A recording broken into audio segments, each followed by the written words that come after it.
Alhamdulillahi Rabbil Alameen wa salatu wa salam ala Sayyidul Mursaleen amma ba'd. The question is asking here about gold. Do we need to give zakat on gold? The answer, very short, is yes, and there is no disagreement from the ulama on this. Okay, and we're going to quote the ayah in a minute to prove this as evidence from the Kitab of Allah. And there are hadith from the Sunnah as well from the Messenger of Allah sallallahu alaihi wasallam. But the question here is, does that include jewelry, number one? And does that include all types of gold? As in, some types of gold is gold, but they've changed the color. I think you get white gold and you get different types of gold. So is that included or not? Now, we're not talking about gold for gold, we're talking about gold for jewelry. Do we need to give zakat on jewelry? This is basically what we're asking now. Now, the majority of the ulama, the Malikiyya, the Shafi'iyya and the Hanabila, they have said yes. Allah subhanahu wa ta'ala, He says, يَا أَيُّهَا الَّذِينَ آمَنُوا إِنَّ كَثِيرًا مِنَ الْأَحْبَارِ وَالرُّهْبَانِ يَأْكُلُونَ أَمْوَالَ النَّاسِ بِالْبَاطِلِ وَيَصُدُّونَ عَنْ سَبِيلِ اللَّهِ وَالَّذِينَ يَكْنِزُونَ الذَّهَبَ وَالْفِضَّةَ, those people who hoard gold and silver, وَلَا يُنْفِقُونَهَا فِي سَبِيلِ اللَّهِ, and they do not spend it in Allah's way, meaning zakat, فَبَشِّرْهُمْ بِعَذَابٍ أَلِيمٍ, then give them news of a painful punishment. يَوْمَ يُحْمَى عَلَيْهَا فِي نَارِ جَهَنَّمَ, and on that day Allah subhanahu wa ta'ala is saying it will be heated, the gold and the silver, in the hellfire. فَتُقْوَى بِهَا جِبَاهُهُمْ وَجُنُوبُهُمْ, and it will be branded, it will be marked on their foreheads and it will be marked on their backs. هَذَا مَا كَنَزْتُمْ, this is what you hoarded away of treasure. لِأَنفُسِكُمْ, for yourselves. فَذُوقُوا مَا كُنْتُمْ تَكْنِزُونَ, so then taste what it is that you used to hoard away of treasure. And then Allah subhanahu wa ta'ala in ayah number 36 goes on talking about how He has given us 12 months in a year, and that is now our whole. The zakat has a whole, which is one annual Hijri year. Therefore the majority have said that now this is dalil to say you cannot hoard gold and silver. There is ijma' based on this ayah from all of the ulama that if you've got gold and silver you need to give zakat on it. The discussion here is about jewelry though. Gold, يَكْنِزُونَ الذَّهَبَ وَالْفِضَّةَ, do you need to give zakat on jewelry? And the Hanafis have said yes, because of the generality of this ayah here. Therefore any type of gold, whatever color it might be, if it is gold you need to give zakat on it. Any type of gold, whether it's gold that you're using for dinar and dirhams, for coins and currency, or whether it's jewelry, you need to give zakat on it. And this is the view of the Hanafis, and this is the view of many of the contemporary ulama, including Lajna Da'ima. And for me, I think this is the more safer view.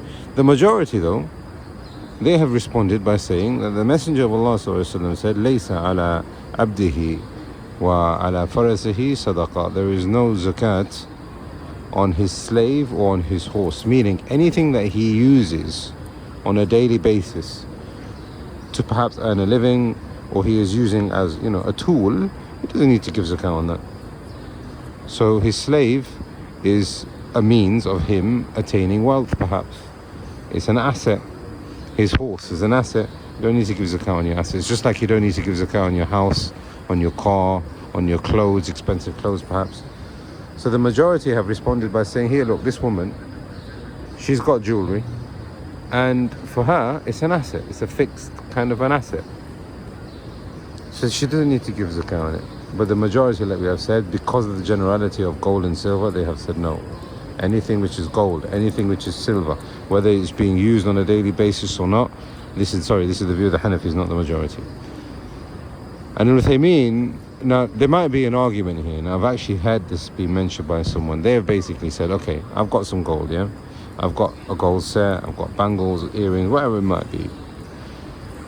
And right now it sits at 100 grams, for example. The nisab, which is not our discussion here, but the nisab is 85 grams. The Messenger of Allah ﷺ has told us that anything less than 20 mithqal is not zakatable, and that 85 grams, let's say, yeah. So a person will say, I've got 100 grams of gold in jewelry. If you're telling me to give zakat every single year, then my jewelry is just going to go down. Perhaps I'm not earning, perhaps I'm a Muslim who lives in my house and I'm dedicated to my family, etc. Then what's going to happen to my gold? That's my gold, I like it, I want it. Ibn Uthaymeen rahimahullah, he says there are two possible answers to this. Number one, if she's got enough wealth, then she doesn't need to give zakat from the gold itself. You can pay cash money for the zakat. And the second argument he has in response to this, rahimahullah, is that, listen, the nisab is 85 grams. So if you are giving zakat on the gold, then it's not going to be something which is consistently there, permanent, so that you've got no jewellery left. For me, this is the safer view, the view of the Hanafis, which is that you need to give zakat on anything which is gold, anything which is silver, or anything which is like it, that is used as being as currency, whether that's cash, whether that's electronic, or whatever it might be. This is a brief discussion. Wallahi, the discussion on this is very detailed. And I remember in one of our durus with Sheikh Sa'id al-Shitri, he went into this mas'ala for more than an hour. And there is a lot of back and forth between the madhahib. The majority have said no zakat if she is using it. Some of them have said there is zakat if she is not using it. I believe this is, if I can recall, from the view of the Malikiyya. But the safest view is the Hanafis. They have said you must give zakat on anything which is called gold and silver, whether it's jewellery or not, whether it's an asset or not. If that's in your possession, you own it, it's yours, and it meets the nisab, you've had it for more than 1 year, khalas, you have to give zakat on it. We ask Allah subhanahu wa ta'ala that He helps us purify ourselves and our intentions and our inner selves before He helps us to purify our outer selves. هذا والله أعلم, and that He blesses us with everything that He gives us. هذا والله أعلم. صلى الله على نبينا محمد وعلى آله وصحبه أجمعين.